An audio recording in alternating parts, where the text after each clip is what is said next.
Ya, bertemu lagi dengan saya Winter Lawere bersama narasumber kita, Pendeta Robson Samosir, Pendeta Doktor tepatnya ya. Ya, kita ingin nyambung diskusi kita kemarin. Kita sudah ngobrolin banyak tentang Tritunggal dan Sabellianisme, tapi dari video yang beredar banyak teman-teman kita, sahabat kita yang bertanya. Karena itu saya ingin melanjutkan diskusi kita mengenai Tritunggal dan Sabellianisme. Bang Robson aja ya, kalau Pak Pendeta di gereja, ini kita di tempatnya santai. Gitu. Ya gimana Bang, banyak yang tanya tentang Tritunggal ini secara teologisnya. Karena kan seperti diskusi kita yang lalu ada banyak varian Tritunggal sendiri. Nah dari sekian varian, mana yang paling tepat, yang paling mendekati sempurna secara teologis mengenai Tritunggal ini? Ya silakan langsung saja Bang.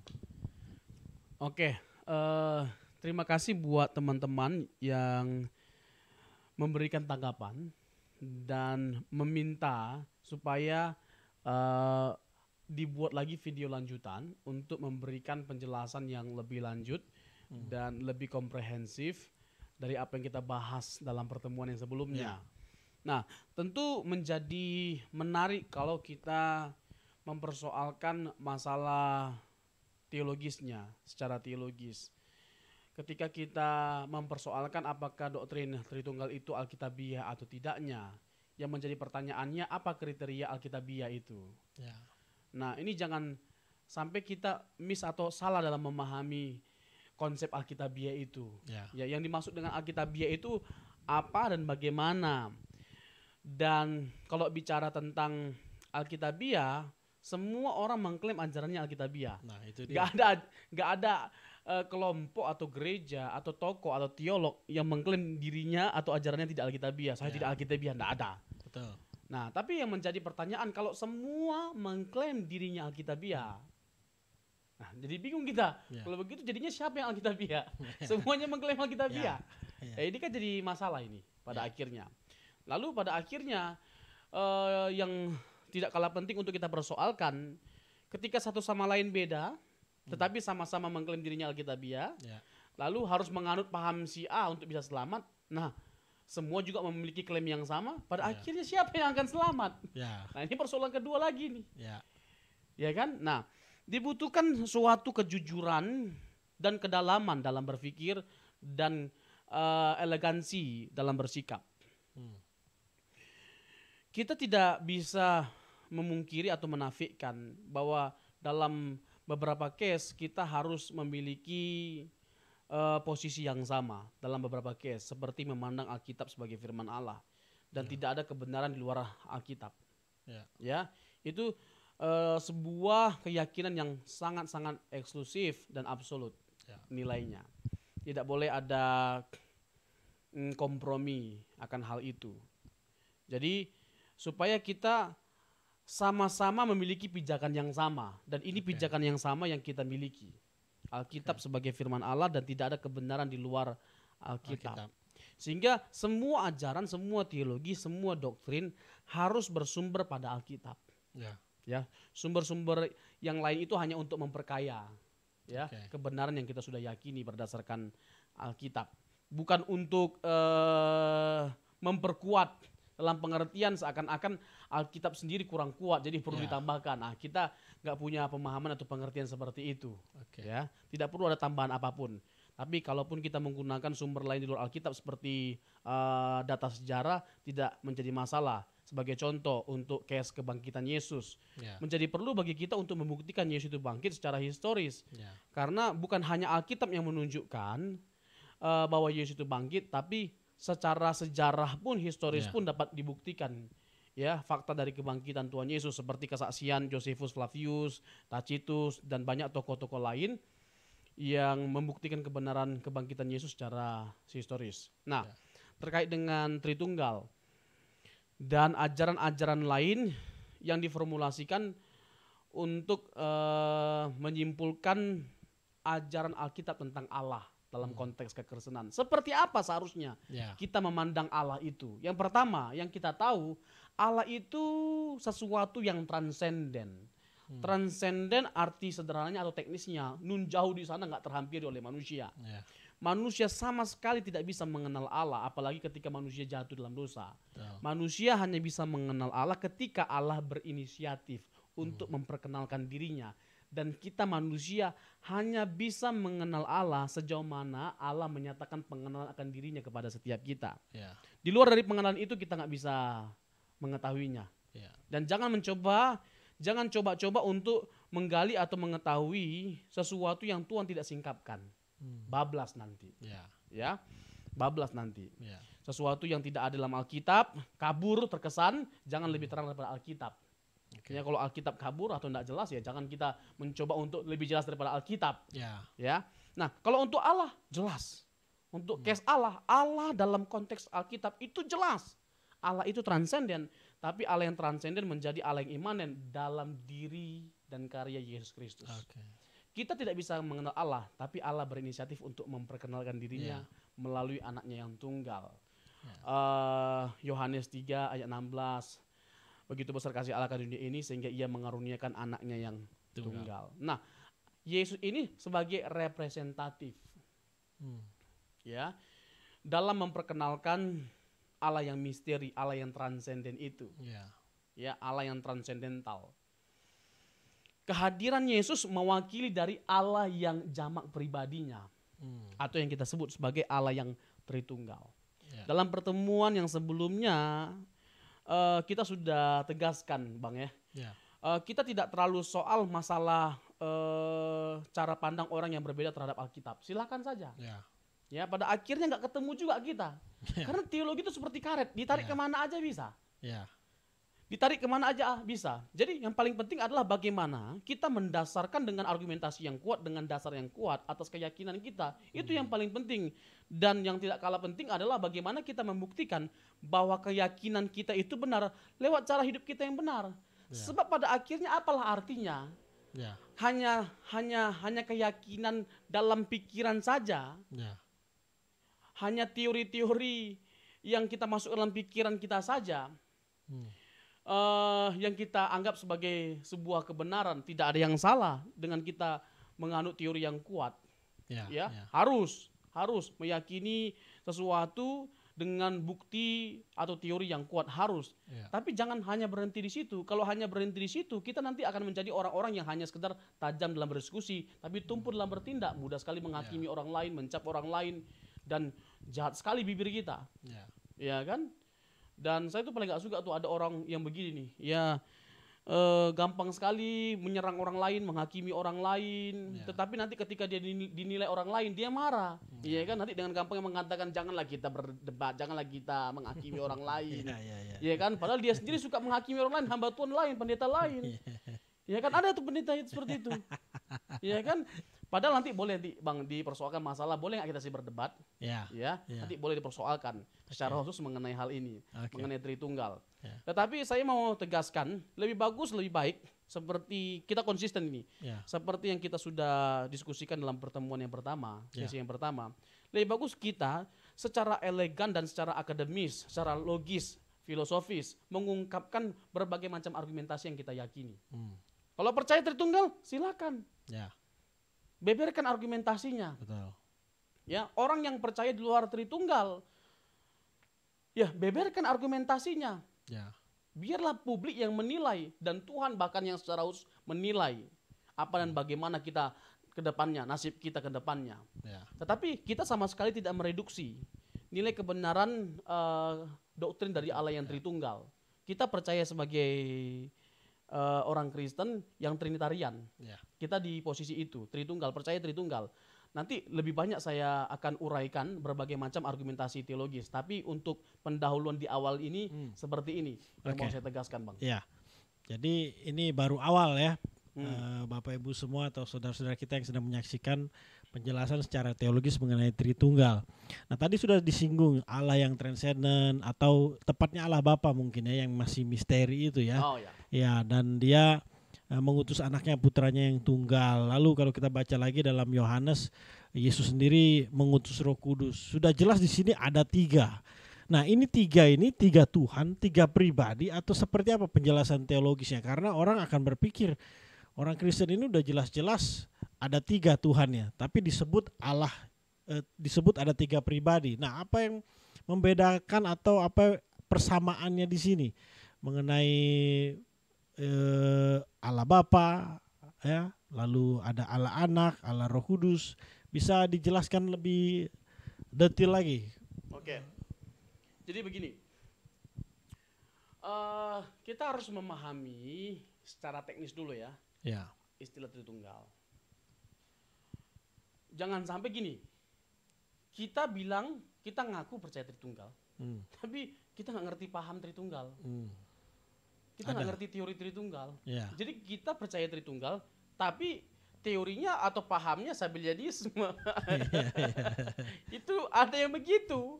Makanya saya pernah ketemu seperti pembahasan kita di sesi pertama. Orang yang percaya Tritunggal menggunakan analogi Sabellianisme. Ya, Pak Anton di rumah sebagai kepala rumah tangga.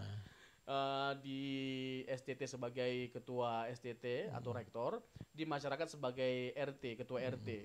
Ini analogi Sabellianisme bukan Tritunggal. Ya, jadi nggak tepat. Nah, jadi kita harus mempersoalkan ya keyakinan kita ini. Jangan sampai kita meyakini sesuatu tapi kita tidak tahu apa yang kita yakini. Nah, ini miris ini. Jadi nggak heran kalau pada akhirnya dengan mudahnya orang Kristen meninggalkan imannya. Dan ini tidak sedikit yang seperti ini, Bang. Ada tuh apa namanya? Murtadin ya. Orang-orang Kristen yang murtad meninggalkan imannya. Lalu ketika murtad, lalu dia bersaksi dengan agama barunya menjadikan kekristenan, menganggap bahwa doktrin Kristen itu nggak bisa dipertanggungjawabkan, nggak logis. Padahal bukan nggak logis. Selama ini kamu kemana? Kamu nggak pernah belajar. Jadi wajar kamu nggak ngerti. Bukan nggak logis. Kecil, Pak. Semua pertanyaan yang mau dipersoalkan dalam kekristenan kita bisa jawab. Masalah orang mau terima atau nggak jawabannya masalah ke-36.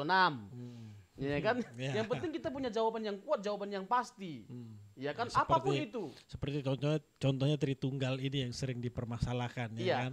Masalah nanti pada akhirnya nggak bisa dipahami secara sempurna, itu masalah lain. Karena tidak mudah bukan berarti tidak benar. Mudah bukan berarti otomatis benar. Karena kalau kita mau persoalkan mudah nggak Tritunggal ini, nggak mudah, tapi bukan berarti nggak benar. Karena begini, karena kita mencoba untuk memahami Allah. Yang kita sedang pelajari ini Allah. Yang kita sedang bahas ini Allah. Please, come on. Wajar kita nggak bisa memahami dia dengan sempurna. Kalau kita memahami Allah itu tidak dengan sempurna, bukan itu tidak masuk akal, justru itu yang masuk akal. Itu yang masuk akal. Sebaliknya, seharusnya begini idealnya, yang sempurna itu bisa dengan sempurna memahami kita yang tidak sempurna. Betul. Itu yang benar. Nah, kita tidak sempurna. Dia bisa memahami kita dengan sempurna, ya yang sempurna itu. Kita terbatas, dia tidak terbatas. Bagaimana mungkin kita yang terbatas bisa memahami yang tidak terbatas dengan sempurna? Kan nggak masuk akal. Jadi ketika kita katakan bahwa kita tidak bisa memahami Allah itu dengan sempurna, itu bukan tidak masuk akal, justru itu yang masuk akal. Nah, saya pagari dulu itu supaya orang tidak bisa langsung menyimpulkan bahwa Tritunggal itu nggak masuk akal, nggak make sense, nggak logis. Ini kan dalam pertemuan sebelumnya kita sudah buat dasar yang kuat bahwa tidak ada kebenaran di luar Alkitab, sehingga semua pengajaran Alkitab, kesaksian Alkitab apapun itu jenisnya termasuk Tritunggal harus kita terima meskipun sulit karena nggak ada kebenaran di luar Alkitab. Nah, Tritunggal. Namanya juga tunggal. Apanya yang pribadinya. Apa yang tunggal? Hakikatnya. Nah, nanti kita bisa berdebat panjang di sini. Kita mau memahami pribadi dalam pengertian apa, hakikat dalam pengertian apa. Tapi nanti dulu itu kan udah step yang selanjutnya dan itu lebih dalam lagi nanti. Ini secara teknis saja kita ulas atau secara garis besar. Apanya yang pribadinya, Bapa, Putra, Roh Kudus. Kita tidak menyimpulkan bahwa Bapa, Putra, Roh Kudus ini sebagai pribadi yang sama yang menyatakan diri dalam 3 bentuk yang berbeda-beda. Berarti ini 3 pribadi yang berbeda. Berbeda. Nanti saya akan ulas, ya kan, mengapa kita lebih setuju bahwa ketiga ini sebagai pribadi yang berbeda, bukan 3 penampakan atau bentuk yang berbeda. Ya, karena kalau kita melihat Alkitab seperti dalam pertemuan yang pertama kemarin, saya sudah tegaskan banyak sekali kesulitan atau kesukaran bagi kita untuk menjawab pernyataan-pernyataan Alkitab yang akan membingungkan kita kalau kita tidak mempercayai bahwa Bapa Putra Kudus itu sebagai pribadi yang berbeda-beda. Ya kan? Sebagai contoh kemarin ya, di awal aja ini ya, waktu Yesus berdoa di Taman Getsemani, Matius 26 ayat 39. Ngapain dia berdoa kalau memang Bapa itu juga adalah dirinya? Masa dia berdoa kepada dirinya? Ya kan? Dan dia nggak perlu memohon kalau memang semuanya dari dirinya. Dan kalau dia betul-betul adalah diri, bahwa Bapa itu adalah pribadi sendiri, Yesus itu adalah dia sendiri, Roh Kudus itu adalah dirinya sendiri, semuanya bergantung pada dirinya. Lalu ketika dia berkomunikasi dalam perjanjian baru, ada dialog antara Yesus dengan Bapa. Itu kayak orang gila jadinya kita pahami. Betul. Ngapain dia berdialog? Kepada siapa dia berdialog? Oh, kepada eksistensinya sebagai Allah yang dia tinggalkan. Loh, kok dia bisa berdialog kepada eksistensi dia yang bukan pribadi? Ya, tambah bingung ini. Ya, repot nanti. Masalah tadi kan sudah kita kunci ya, sudah kita pagari. Sudah kita pagari dengan kalimat begini, bahwa memang nggak mudah memang Tritunggal ini. Nggak mudah Tritunggal ini, karena yang mau kita bahas atau pecahkan ini sesuatu yang memang Alkitab katakan gitu loh. Dan itu agak rumit ditangkap. Tapi memang Alkitab katakan demikian. Alkitab menegaskan Allah itu Esa, tapi Allah yang Esa itu ternyata adalah Allah yang memiliki pribadi yang 3, kejamakan. Ada kejamakan dalam pribadi Allah yang Esa. Nah, kita tidak mau mengatakan Allah itu banyak atau jamak jumlah Allah itu, karena Alkitab nggak pernah mengatakan demikian. Nanti kita terjebak pada triteisme atau politeisme, Allah itu banyak. Dan seperti yang kemarin, kita juga tidak mau terjebak untuk terlalu menekankan keesaan Allah. Nanti kita terjebak pada modalisme atau sabellianisme atau Jesus only. Hanya Yesus. Kan itu fokus dari modalisme, Oneness Pentecostal sama modalisme. Nah, yang menarik itu gini, kayaknya sabellianisme itu juga Tritunggal. Sabellianisme itu Tritunggal juga, tapi pahamnya beda. Yang Tri itu penampakannya, yang Tunggal itu pribadinya. Tetap aja pribadi itu Tunggal, yang Tri itu penampakannya Tritunggal. Sabellianisme itu sebenarnya Tritunggal juga ya. Kayaknya. Ini hasil dari diskusi kita tadi ya. Cuma penonton nggak tahu. Ya, ini menarik. Jadi kita yang paham atau yang setuju dengan doktrin Tritunggal, ya kita sudah membedakan di sini bahwa Bapa, Putra, dan Roh Kudus sudah 3 pribadi yang berbeda, tapi satu dalam hakikat. Inilah sebabnya kita percaya bahwa Allah itu hanya satu, tapi satu dalam hakikat. Nah, ada lagi pertanyaan-pertanyaan yang seperti tadi di Alkitab kan, kalau tadi sudah disinggung bagaimana sebenarnya dia itu di dalam Alkitab itu memang ditunjukkan ada 3 pribadi. Nah, tapi dari diskusi kita kemarin, kalau ada varian, biasanya varian seperti apa Tritunggal ini? Kan yang secara umum kan pemahamannya seperti tadi ya. Selain pemahaman yang seperti ini, apa varian yang lain sebenarnya? Contoh ya, ada yang memahami bahwa Tritunggal itu gini, Bapa, Putra, Roh Kudus itu memang 3 pribadi yang berbeda-beda. Tetapi terdapat hierarki dalam pribadi Allah yang berbeda-beda ini. Ya, Bapa sebagai Allah yang superior, Anak sebagai pribadi yang inferior. Jadi ini satu jenis dari paham Tritunggal. Lalu ada yang lainnya lagi berbalikan dari yang pertama ini, Bapa, Putra, Kudus itu pribadi yang berbeda-beda, dan bukan hanya berbeda, mereka ini setara dalam substansinya atau hakikatnya. Ya, jadi tidak ada hierarki. Lalu selain itu ada yang paham begini Tritunggal ini, bahwa firman dan roh itu adalah sifat yang melekat pada diri Allah dalam kekekalan. Sifat Allah. Jadi firman itu sesuatu yang keluar dari Allah. Ya, firman itu menjadi daging. Mereka menganggap bahwa firman itu ada dalam kekekalan dalam pribadi Bapa. Nah, mereka menganggap bahwa yang berkeberadaan itu ya Bapa. Ya, tapi firman firman dan Roh Kudus itu tidak dipahami dalam pengertian yang pertama dan yang kedua tadi. Ini yang ketiga ini. Ya kan, kalau dalam pemahaman yang pertama dan ketiga, di dalam kekekalan Allah itu memang sudah 3 pribadi. Firman dan Roh itu memang pribadi, bukan sifat. Nah, tapi yang ketiga ini dalam kekekalan sebelum segala sesuatu diciptakan, firman dan Roh itu sifat yang melekat pada diri Allah. Ini sudah ada 3 paham yang berbeda dari sisi internal. Maksudnya orang-orang Kristen yang percaya Tritunggal. Sudah ada perbedaan. Apalagi orang yang tidak percaya kepada Tritunggal. Lebih banyak lagi pahamnya. Seperti Sabellianisme, inilah salah satunya. Ada lagi nanti Unitarianisme, ya kan? Paham yang menegaskan yang Allah itu cuma satu. Dan yang Bapa itu, dan yang Allah itu hanya Bapa. Nah, begitu Bang. Variasi yang ada dalam perbedaan paham Tritunggal. Oke. Jadi mungkin ada beberapa saudara, Bapak Ibu yang menyaksikan ini baru mendengar ternyata di dalam Kristen mengenai satu doktrin yaitu Tritunggal banyak sekali variasinya, dan sebenarnya kita tidak perlu bingung atau tidak perlu kecewa melihat kekristenan seperti ini, betul tidak? Bukan, jangan-jangan baru juga ada orang Kristen yang mendengar Tritunggal itu seperti ini. Tritunggal. Jadi selama ini dengar istilah Tritunggal, tapi baru mulai belajar pengertian dan pemahamannya. Nah, jadi justru dengan menyaksikan tayangan ini kita jadi belajar dan jadi kaya. Nah, persoalan kita mau pilih varian yang mana, kita mau lebih percaya yang mana, ya itu kembali kepada pribadi kita masing-masing. Tapi kalau kami di sini sudah menetapkan bahwa kita mempercayai doktrin Tritunggal, yaitu bahwa Bapa, Putra, dan Roh Kudus, ya pribadi yang berbeda dan satu hakikatnya, ya.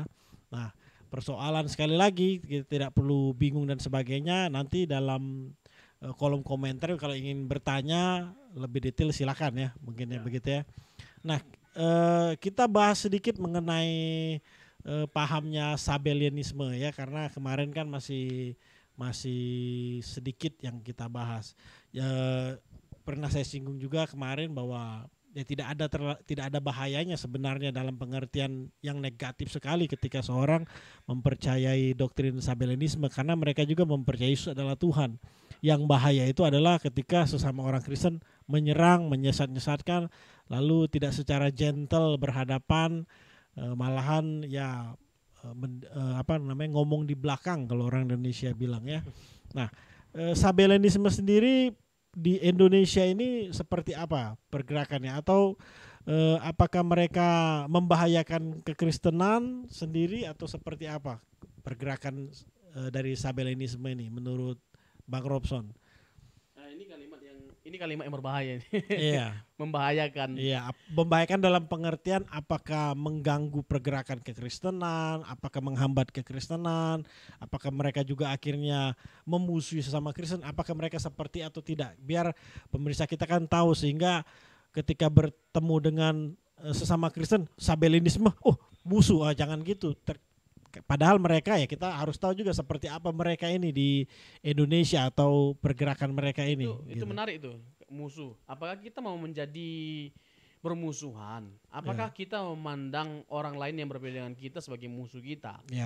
Di mana karakteristik kita sebagai orang Kristen, yang mana kita harus menunjukkan kasih kepada semua orang, termasuk kepada musuh kita.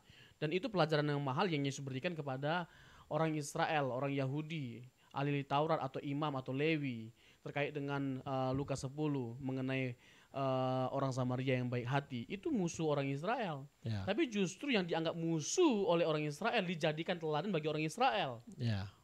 Ngeri nggak? Iya, itu aja yang perkaranya ya beda dengan Tritunggal Sabellianisme. Ini udah benar-benar bangsa Israel sama Samaria ya yang. Nah, saya tuh mau ngajak abang sama pemirsa itu menonton ini untuk mempersoalkan substansi yang lebih penting lagi dibandingkan hanya sekedar kita mempercakapkan perbedaan pandangan kita tentang Allah dalam konteks kekristenan. Nanti bukan berarti saya berhenti di kalimat ini, nanti masih dilanjutkan.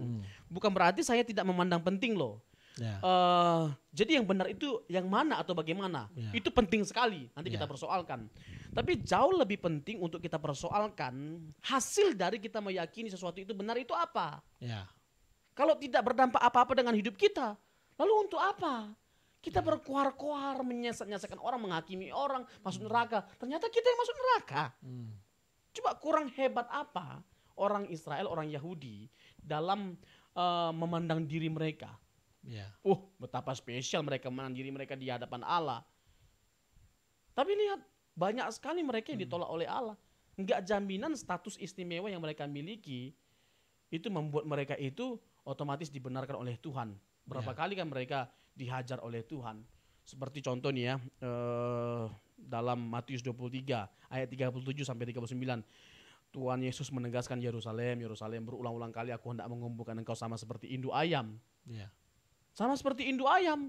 Tapi ternyata memang keras kepala, degil hati, congkak. Itulah gambaran dari bangsa atau umat pilihan Allah ini. Otomatis mereka itu diperkenankan oleh Allah. Toh Allah menolak mereka, toh Allah marah dengan mereka, tidak semuanya tentunya. Ya, tapi sebagian besar di antara mereka itu dibinasakan oleh Tuhan. Apalagi pada waktu kita merujuk pergumulan bangsa Israel ketika keluar dari Mesir ke tanah Kanaan. Banyak sekali yang dibantai oleh Allah. Bisa kita merujuk kepada 1 Korintus pasal 10.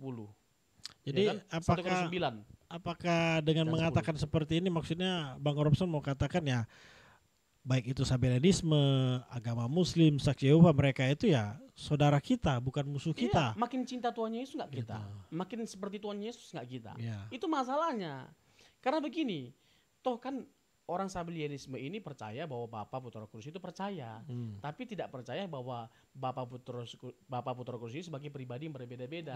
Bapa, Putra, Roh Kudus ini penampakan yang berbeda-beda dari satu pribadi yang sama. Itu mereka. Kita sudah bahas kemarin itu kan pemahaman mereka ya. Dan saya gini loh, janganlah kita mengucapkan sesuatu yang tidak pantas. Ya seperti mengatakan masuk neraka. Anda tidak berhak untuk pelayanan di mimbar gereja Kristen manapun. Loh, siapa kita? Kita ini siapa? Dan masuk neraka atau tidaknya itu bukan urusan kita, itu urusan Tuhan. Kok kita mengambil yang bagian Tuhan, urusan Tuhan? Jadi ketika kita atau penonton bertemu dengan sesama saudara kita Kristen yang percaya tentang doktrin Sabelianisme, sebenarnya kita tidak boleh memusuhi mereka, tidak boleh mendiskriminasi mereka. Justru mereka juga sama seperti kita, ya, hanya beda tipis lah ya kan. Apalagi kalau kita menghakimi mereka masuk surga, masuk neraka. Menurut saya itu penghakiman terlalu kejam untuk diucapkan kepada sesama gitu ya. Ya, jadi dalam kesempatan ini saya juga mau katakan, marilah berhenti saling menghujat, atau lebih tepatnya janganlah menghujat saudara kita yang Sabelianisme. Bukan berarti kita membenarkan, nanti kita akan diskusi kebenaran mengenai doktrin Tritunggal ya. Tapi bukan berarti kita berkata seperti ini sedang membenarkan mereka atau setuju dengan paham mereka, tidak. Tapi ya diharapkan dengan adanya konten ini kita mau berhenti untuk saling menghakimi, saling menghujat sesama orang Kristen, apalagi menolak saudara-saudara kita untuk melayani di mimbar-mimbar gereja, atau melarang ya, menolak atau melarang saudara-saudara kita. Wah, itu menyakitkan sekali ya. Ya, siapa Anda? Ya, betul. Ya, Anda itu bukan ranah Anda. Untuk membuat kalimat atau pernyataan seperti itu. Karena belum tentu pelayanan Anda lebih menjadi berkat kepada banyak orang dibandingkan orang yang Anda nilai tidak layak. Jadi kita sepakat bahwa respon kita terhadap saudara kita yang Sabelianisme sama seperti Yesus meresponi. Tetaplah mengasihi mereka. Mengasihi ya, meresponi kita. Baik, mungkin ada yang ingin kita pertajam lagi mengenai doktrin Tritunggal ini agar semakin kokoh kita mempercayai doktrin Tritunggal sekalipun banyak variannya gitu. Sorry Bang, tadi saya mau tambah dikit. Ya silakan. Tetaplah mengasihi mereka. Ya kan, kalau kita menganggap mereka ada kesalahan dalam memahami Alkitab, atau penafsiran mereka tidak tepat atau keliru, ya lebih baik kepada substansinya saja. Kita jelaskan posisi kekeliruan mereka atau kesalahan mereka dalam memahami Alkitab itu seperti apa. Beberkan berbagai macam langkah-langkah yang teologis untuk kita mendapatkan sebuah hasil eksegesis yang benar, yang tepat. Dari sebuah teks atau konteks yang kita anggap mereka telah tafsirkan secara keliru. Lebih baik seperti itu daripada kita berkuar-kuar menghina-hina orang itu, menjelek-jelekkan orang itu, terus menyimpulkan dia masuk neraka. Pada akhirnya ternyata kita yang masuk neraka. Atau nanti ketika di surga, seperti yang kita bilang kemarin Bang, ketika kita di surga, ternyata mereka masuk surga. Terus kita mau protes, Tuhan, saya tidak terima. Kita di surga, sudah juga Tuhan, kita yang pindah. Pindah jongana sana. Sebelah. Ya, jadi sebelum kita ngobrol Tritunggal tadi, nah ini masuk diskusi tentang berdebat nih, ya kan. Barusan apa yang Bang Robson sampaikan ini ya sebenarnya tidak ada persoalan ketika kita bertemu sesama Kristen yang percaya doktrin Sabellianisme, ya kita berdiskusi lebih tepatnya ya, sekalipun nanti di dalamnya ada perdebatan, sebenarnya tidak persoalan seperti itu kan, dengan cara ya kita menjelaskan di mana letak kesalahan mereka, di mana kekeliruannya secara teologisnya. Nah itu sah-sah saja, betul tidak? Dalam dunia apa persilatan ini kan? Dalam semua ranah teologi, orang itu berhak untuk berbeda. Dalam semua case, ya berhak untuk berbeda. Dan ya tentunya argumentasi di balik perbedaan kita menjadi penting. Apa alasan kita meyakini sesuatu itu? Jadi selain itu ya kita ya belajarlah untuk dewasa ya. Kita dewasa dalam menyikapi perbedaan yang ada. Ya bertoleransi itu bukan hanya antara kita sesama kita dengan orang non Kristen. Justru di kalangan Kristen juga minim toleransi dan perlu ditegakkan toleransi. Justru toleransi itu menjadi bermakna karena adanya perbedaan. Toleransi menjadi hilang makna kalau nggak ada perbedaan. Ya, tapi jangan sampai kita kehilangan substansinya. Kalau sampai menolak Alkitab sebagai firman Allah, ya itu sudah pasti layak untuk kita pandang bukan Kristen. Karena Alkitab itu firman Allah. Terus menganggap Yesus bukan Allah. Itu layak kita anggap bukan Kristen karena Yesus Allah. Kalau masalah Sabellianisme ini kan dia hanya tidak percaya bahwa Bapa Putra Kudus itu sebagai pribadi yang berbeda-beda. Lebih memilih itu pribadi yang berbeda-beda. Nanti kacamata mereka kan pasti berbeda. Kacamata mereka dalam menafsirkan sesuatu itu pasti berbeda dengan kita. Makanya kesimpulannya berbeda. Contoh, aku dan Bapa adalah satu. Tuh kan, aku dan Bapa. Yesus sendiri ngomong dia itu satu dengan Bapa. Cuman kan bukan satu pribadi yang dimaksud dalam konteks itu. Nah, itu yang kita bedah nanti. Ya kan, konteksnya jelas menunjukkan tidak boleh hanya sekedar sepotong lalu kita memberi kesimpulan dalam memahami sebuah teks. Nanti kita akan berbicara banyak di situ.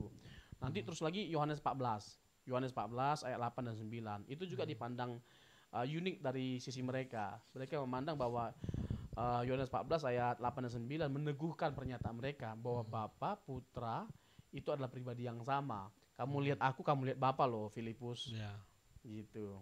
Ya itu sedikit tambahan lagi ya mengenai Sabellianisme.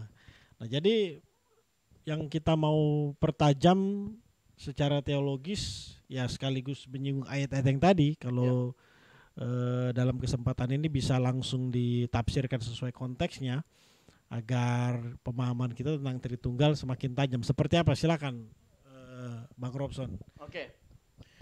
Oke. Pertama kita sebelum masuk ya kepada perbedaan yang paling mendasar antara Sabellianisme dengan Tritunggal. Saya masuk dulu kepada sejumlah argumentasi logis dan teologis dari keyakinan kita akan Allah yang Tritunggal itu. Kita percaya Allah itu Tritunggal karena Alkitab menyaksikannya. Ya, Alkitab menyaksikan Allah itu Esa. Tapi Alkitab bukan hanya berhenti menyaksikan bahwa Allah itu Esa, ternyata Allah yang Esa itu ada kejamakan pribadi Allah di dalamnya. Ada kejamakan dan keesaan, ada keesaan dalam kejamakan. Ya. Contoh dalam peristiwa waktu Yesus dibaptis. Ya.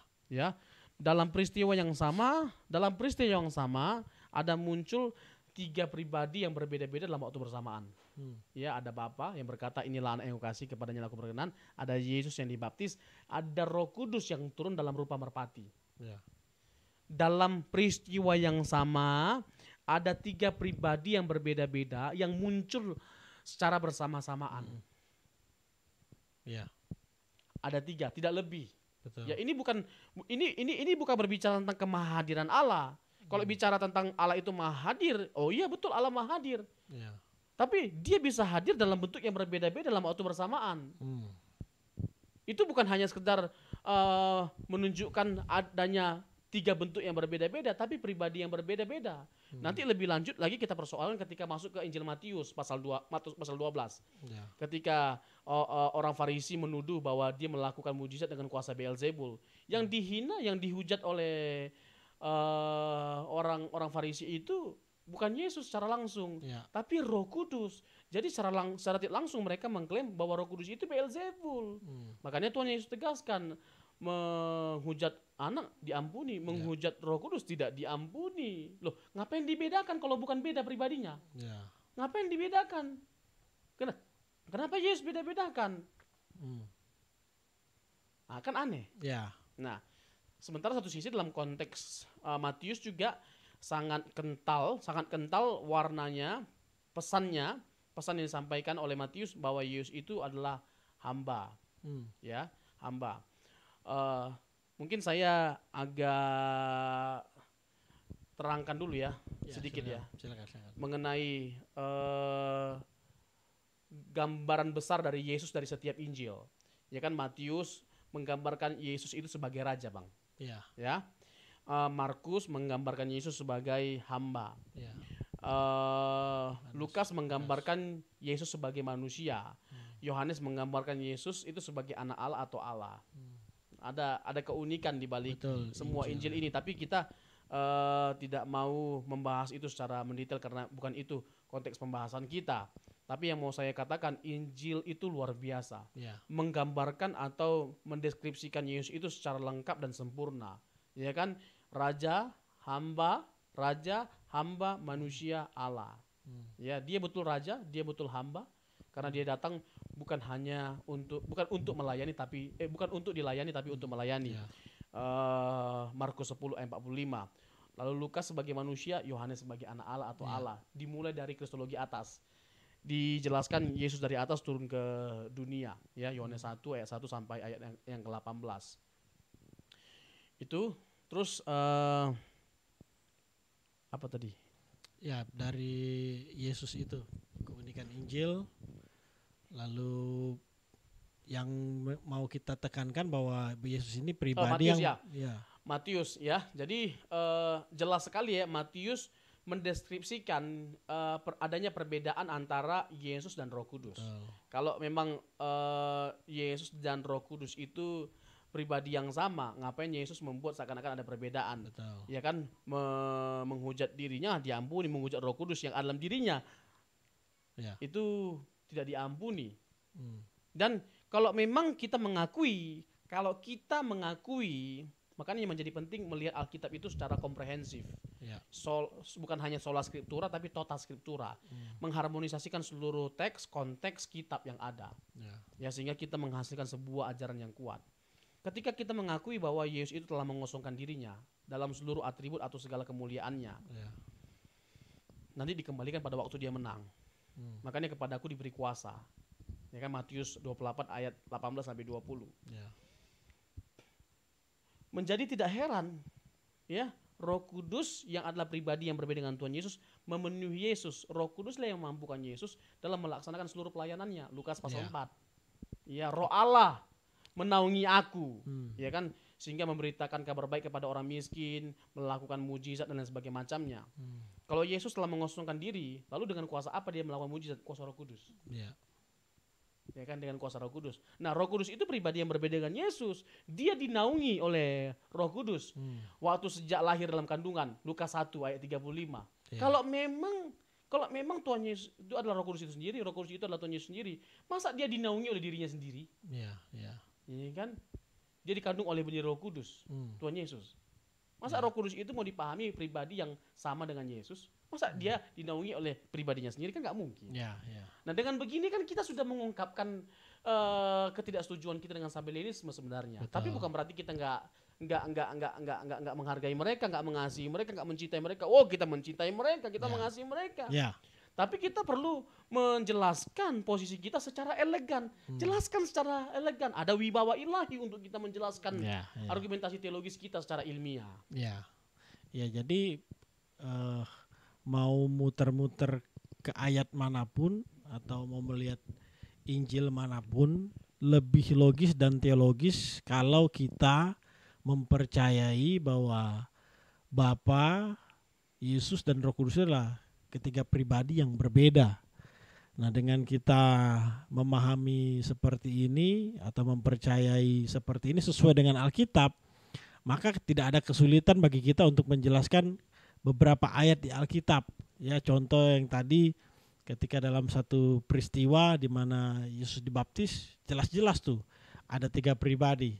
Dari penjelasan Brother Robson tadi menjelaskan keempat Injil, mendeskripsikan Yesus secara berbeda. Dari situ saja kita bisa lebih logis melihat sekalipun dia adalah raja, tetap saja dia dibedakan dengan Roh Kudus.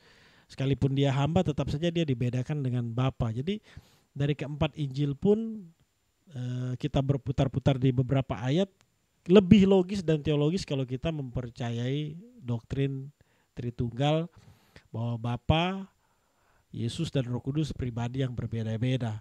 Dan sekali lagi kita tidak sedang dengan seperti ini kita tidak sedang menjelekkan Sabellianisme atau melukai perasaan mereka. Justru disinilah menariknya ada diskusi, ada penjelasan yang argumentasi kita.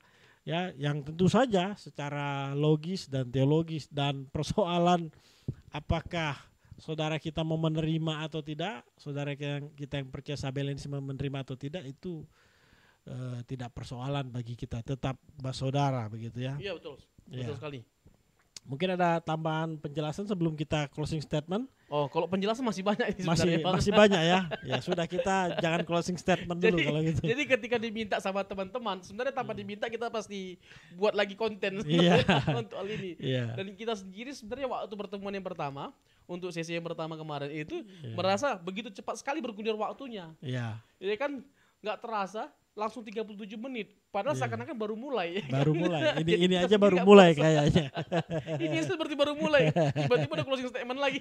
Kemarin saya kaget sekali Bapak Ibu. Saya kaget sekali tiba-tiba udah closing statement.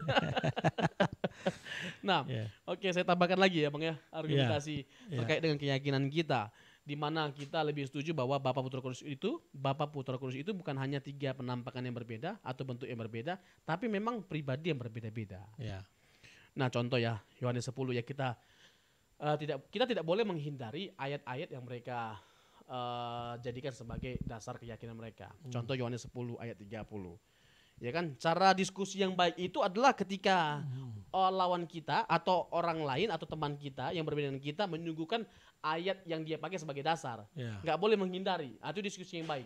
Jangan dihindari, justru harus dibahas. Nah, supaya nanti dapat kebenarannya. Iya, kebenarannya.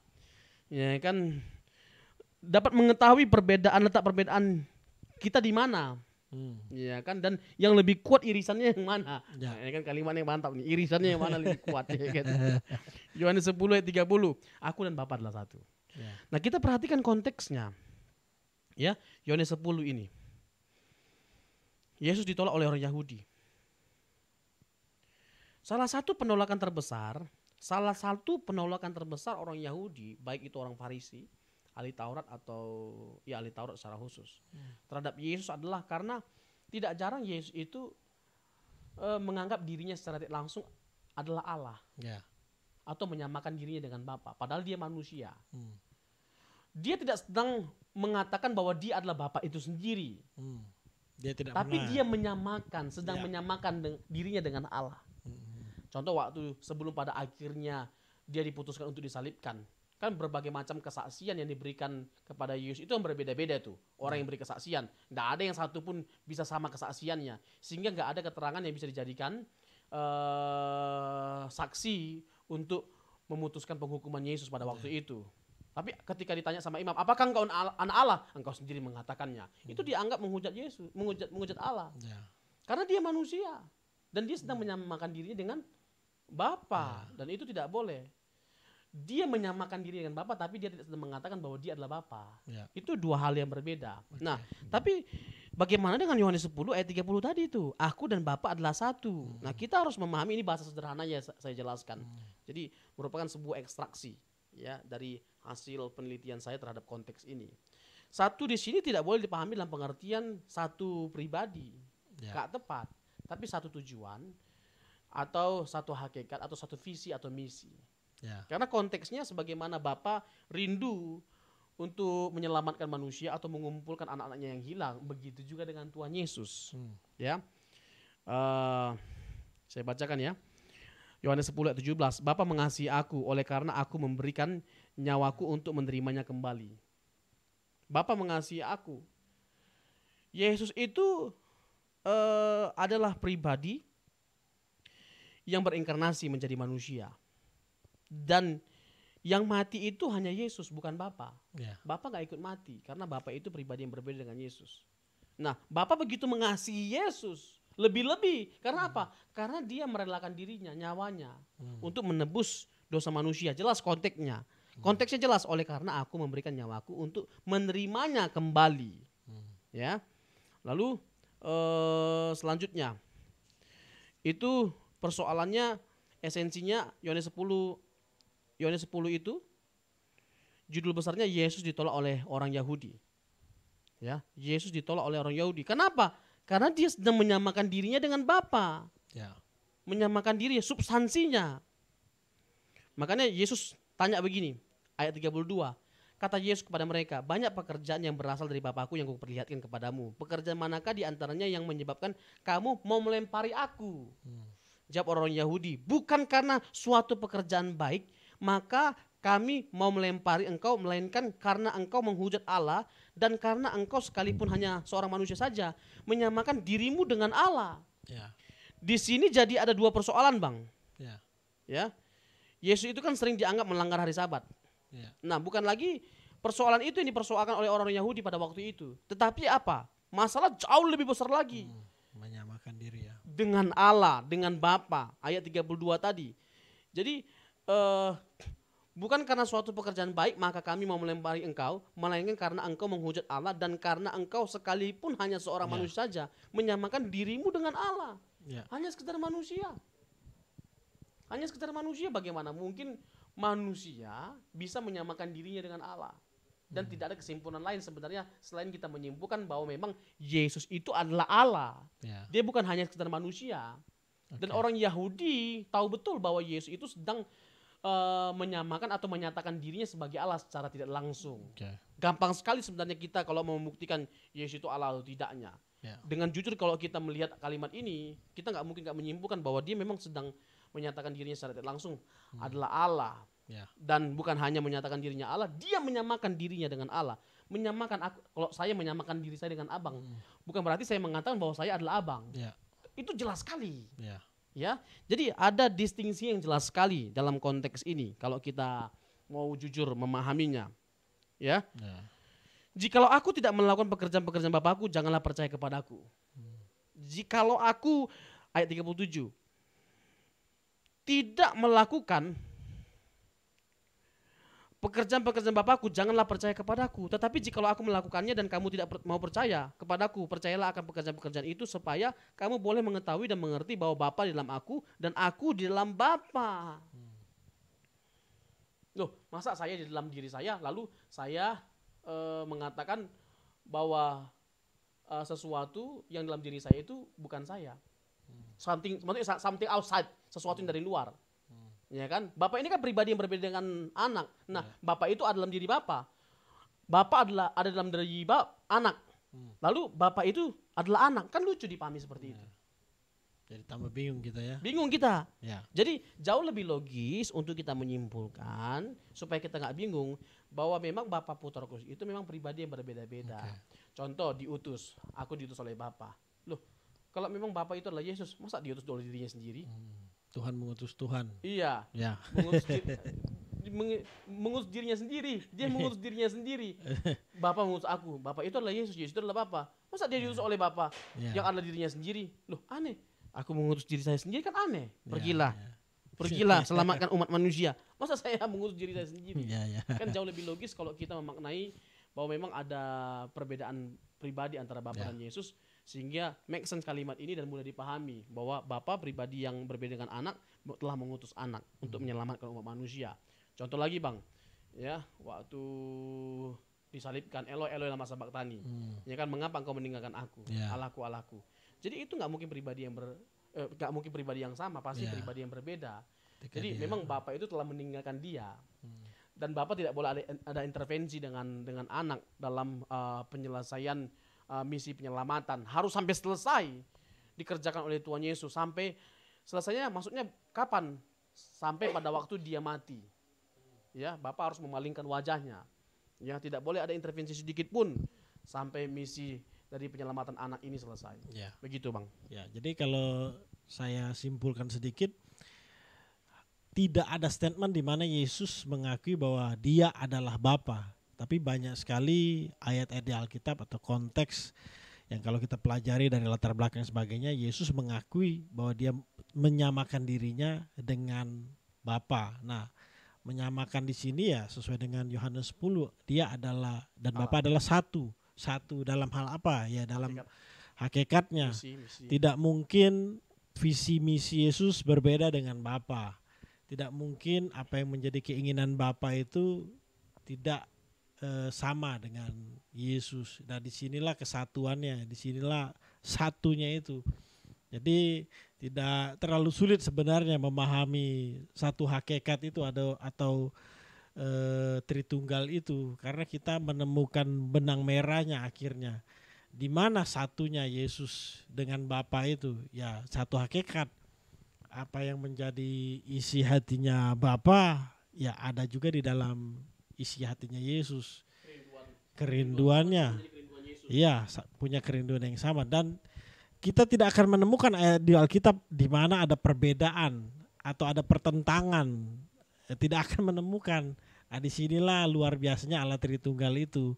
Dan sekali lagi tidak akan kita temukan bahwa Yesus mengakui bahwa dia adalah Bapa, tidak akan. Tapi dia menyamakan dirinya dengan Bapa banyak sekali. Iya, saya tambah sedikit lagi Bang ya. Yohanes 10 ini kan bicara tentang anak yang datang ke dunia untuk menyelamatkan umat manusia. Itu esensi dari Yohanes 10 ini, gembala yang baik ini datang untuk mengumpulkan domba-domba yang hilang.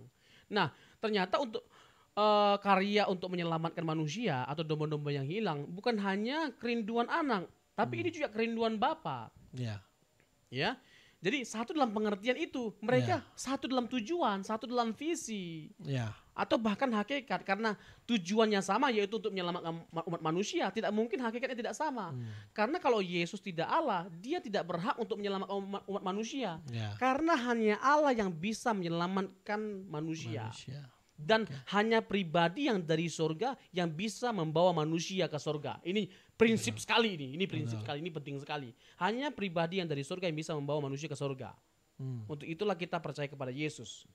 Karena dia bukan hanya sekedar manusia, tapi dia pribadi yang dari surga, dan bukan hanya pribadi yang dari surga, dia adalah Allah itu sendiri. Ya, itu baru dari Yohanes 10 ayat 10. Mungkin ada ayat lain yang ingin mempertajam doktrin Tritunggal ini. Ya, Yohanes 14 itu kan sering disalahpahami juga kan.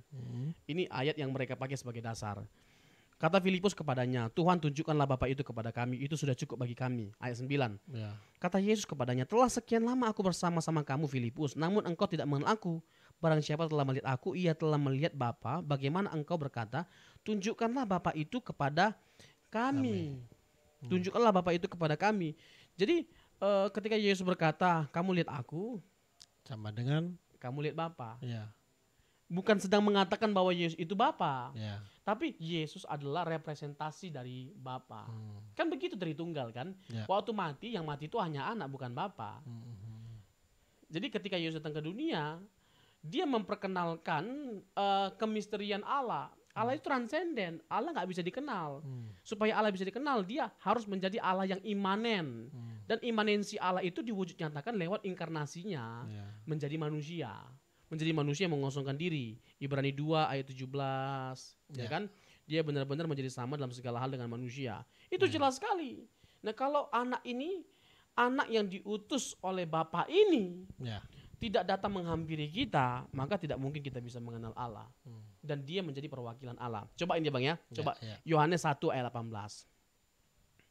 Yohanes 1 ayat 18. Ini lucu loh. Kalau kita tidak memahami Bapa dan Anak itu pribadi yang berbeda, banyak sekali keanehan dan kelucuan yang kita lihat dalam Alkitab secara khusus perjanjian baru. Ya. Ayat 18. Tidak seorang pun yang pernah melihat Allah, tetapi anak tunggal Allah yang ada di pangkuan Bapa, dialah yang menyatakannya. Bapa itu dianggap misteri. Ini salah satu ayat yang menunjukkan kemisterian Allah. Betul. Nah, kalau memang Bapa itu adalah Yesus, Yesus adalah Bapa. Kenapa seperti itu ya? Bingung kita baca ayat ini kalau kita nggak bedakan Bapa Putra.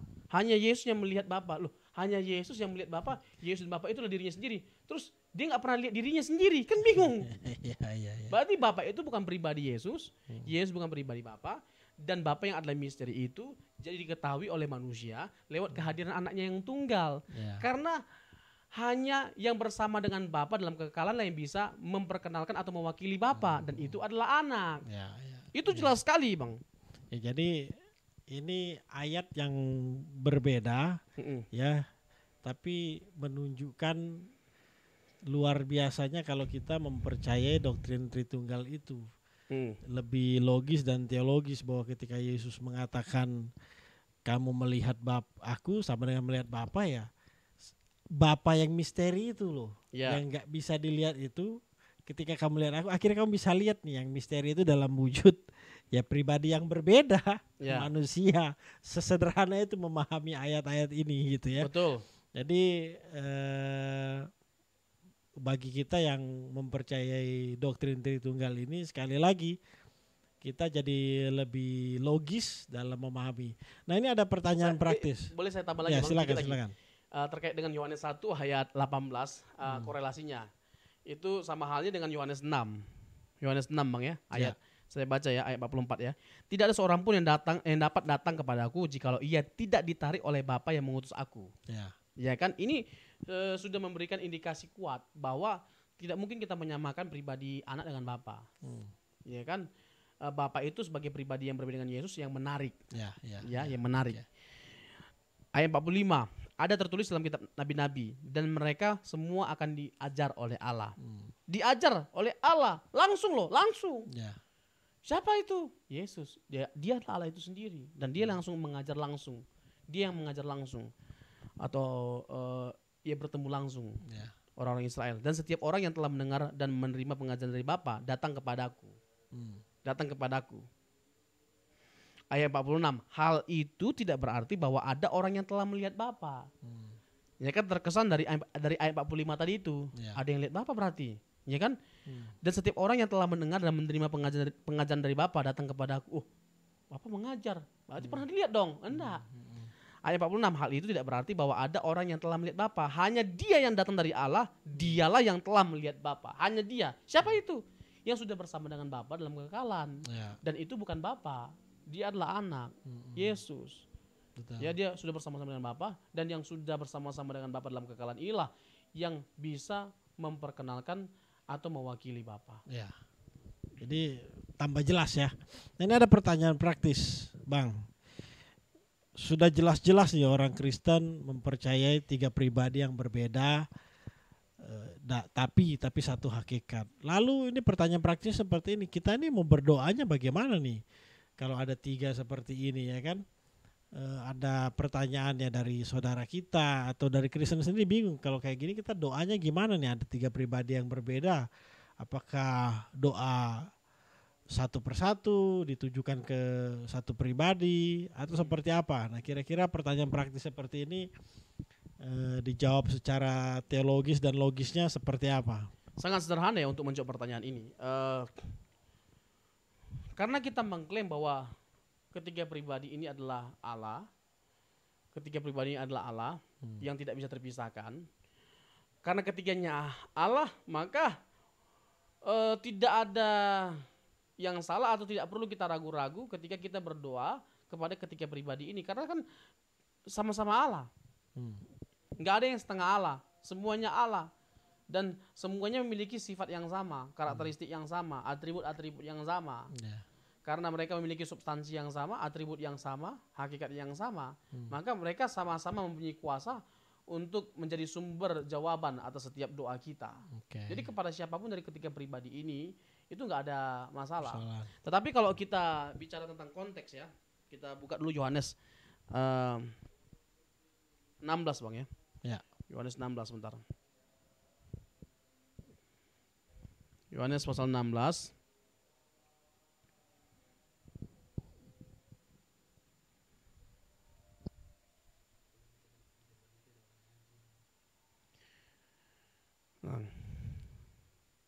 Nah, ayat 23. Dan pada hari itu kamu tidak akan menanyakan apa-apa kepadaku. Aku berkata kepadamu, sesungguhnya segala sesuatu yang kamu minta kepada Bapa akan diberikannya kepadamu dalam namaku. Ya kan, dalam namaku. Dalam nama siapa? Yesus. Kok dalam nama Yesus? Yesus kan hanya manusia. Tidak, dia tidak hanya sekedar manusia, tapi dia adalah Allah. Kalau dia bukan Allah, tidak berhak untuk disebutkan namanya. Ayat 24, sampai sekarang kamu belum meminta sesuatu pun dalam namaku. Mintalah maka kamu akan menerima supaya penuhlah sukacitamu. Semuanya ini kukatakan kepadamu dengan kiasan. Akan tiba saatnya aku tidak lagi berkata-kata kepadamu dengan kiasan, tetapi terus terang memberitakan kepada Bapa kepadamu. Terus terang memberitakan siapa? Bapa kepadamu, bukan memberitakan aku. Kalau memang Bapa itu adalah sama pribadi dengan Yesus, nah kenapa nggak langsung dia bilang memberitakan aku kepadamu? Nah, kenapa memberitakan Bapa kepadamu? Nah, di sini dikatakan ayat 24, sampai sekarang kamu belum meminta sesuatu pun dalam namaku, mintalah maka kamu akan menerima supaya penuh sukacitamu. Jadi meminta kepada Bapa boleh, kepada Anak juga boleh. Injil sinoptik menegaskan bahwa Yohanes, Matius, Markus, Lukas, Yohanes, nggak ada yang salah juga kita berdoa dengan Roh Kudus.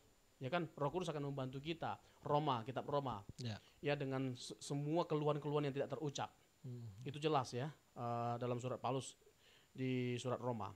Itu jelas sekali. Jadi nggak ada yang masalah kita menunjukkan doa kita kepada siapapun. Jadi sudah terjawab ya, ini pertanyaan praktis. Tidak perlu bingung mau berdoa ke yang mana, karena ketiganya adalah satu. Dan saya yakin di kekekalan sana tidak ada kecemburuan satu dengan yang lain juga, karena satu gitu ya.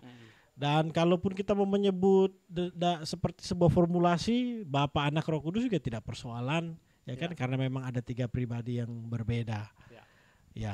Oke, sebagai closing statement apa yang ingin disampaikan Bang Robson? Ya, kita harus belajar doktrin. Ya, jangan kita jadi malas belajar doktrin karena menganggap doktrin itu sesuatu yang membosankan, sesuatu yang ribet, sesuatu yang pokoknya sulit lah. Jangan. Harus kita memberi hati, pikiran, waktu untuk mau belajar doktrin. Jangan sampai nanti ada di antara keluarga kita yang mulai meragukan imannya, lalu tinggalkan imannya, kita langsung sedih. Aduh, kenapa ya? Kok dia nggak percaya Tuhan Yesus lagi? Jangan sedih dong. Itu kan memang karena kesalahanmu juga yang selama ini tidak mengajarkan keluargamu doktrin. Nah, kalau kita nggak belajar dengan baik, bagaimana kita bisa mengajarkan anak kita, suami kita, istri kita doktrin? Kita harus memegang kuat apa yang kita yakini. Nah, kalau kita tidak memiliki dasar yang kuat terhadap apa yang kita yakini, bagaimana mungkin kita bisa memegang kuat apa yang kita yakini? Ya, sesukar apapun doktrin itu, kita harus belajar. At least seperti yang saya sudah pernah katakan, kita memahami apa yang kita yakini. Paling tidak itu. Ya, dari saya pribadi tidak ada doktrin yang sempurna, tapi doktrin yang mendekati sempurna itu pasti ada. Untuk itulah seperti yang Bang Robson tadi katakan, ayo belajar doktrin. Bagaimana kita ingin hidup lebih baik lagi, ya menjadi seperti Kristus, ya harus belajar dengan sempurna. Saya percaya apa yang kita sudah diskusikan ini sangat bermanfaat, sangat bisa mengimplikasi dalam kehidupan kita, kita juga bisa aplikasikan mempercayai doktrin Tritunggal dengan benar, ya, sesuai dengan Alkitab tentunya. Yang sempurna hanyalah Alkitab. Kalau kita masih bisa ada kurangnya, ya. Puji Tuhan, itu saja. Sampai ketemu dengan kami dalam diskusi selanjutnya. Tuhan Yesus mengasihi kita semua. Shalom.